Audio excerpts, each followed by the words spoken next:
Hello নমস্কার বন্ধুরা, আপনারা কেমন আছেন? আশা করি আপনারা প্রত্যেকে ভালো আছেন। তো বন্ধুরা, আজকে আমি আপনাদের সামনে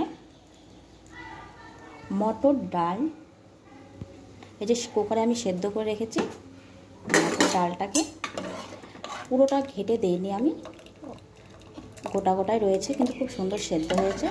এটা রুটি বা পরোটা ও ভাতের সাথেও আপনারা খেতে পারবেন। তার সাথে লাগছে উপকরণ বন্ধুরা, ফোড়ন দেওয়ার জন্য শুকনো লঙ্কা, জিরে, দারচিনি, এলাচ, দুটো লং, আদা বাটা, আর হচ্ছে কাঁচা লঙ্কার চেরা, টমেটো, নুন, হলুদ। তো আমি ফোড়ন দিয়ে দেবো দারচিনি, দুটো এলাচ, দুটোর মতো লং, দিয়ে দেবো আদা বাটা, দিয়ে দেবো হালকা একটু জিরে বাটা,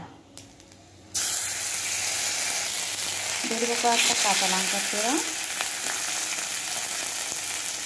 দিয়ে দেবো টমেটো কুচি,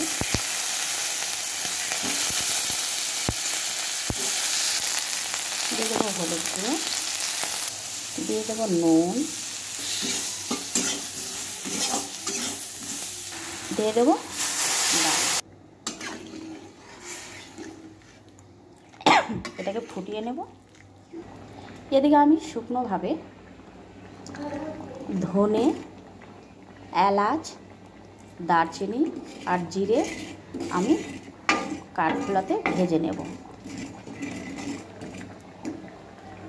তো এটা বেশি ভাজবো না বন্ধুরা, এই যে হয়ে গেছে। তো দেখুন,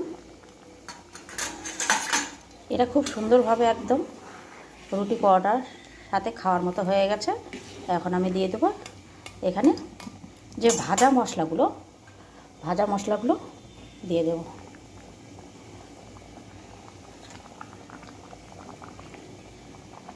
আর দিয়ে দেবো 1 চা চামচের মতো ঘি, দিয়ে দেবো একটু কয়েকটা দানা চিনি। এটাকে নামিয়ে নেব। তো রুটি ও পরোটার সাথে মটর ডালের রেসিপিটা পুরো কমপ্লিট হয়ে গেছে। আপনারা চাইলে এটা ভাত দিয়েও খেতে পারবেন বন্ধু, এটা ভাত দিয়েও খাবে, ভাত রুটি পরোটার সাথে খুব সুন্দর একটা সুস্বাদু খাবার। তো আপনারা অবশ্যই লাইক, কমেন্ট, শেয়ার ও সাবস্ক্রাইব করুন। আমি আবারও আপনাদের সামনে নতুন নতুন রেসিপি নিয়ে আসার চেষ্টা করব।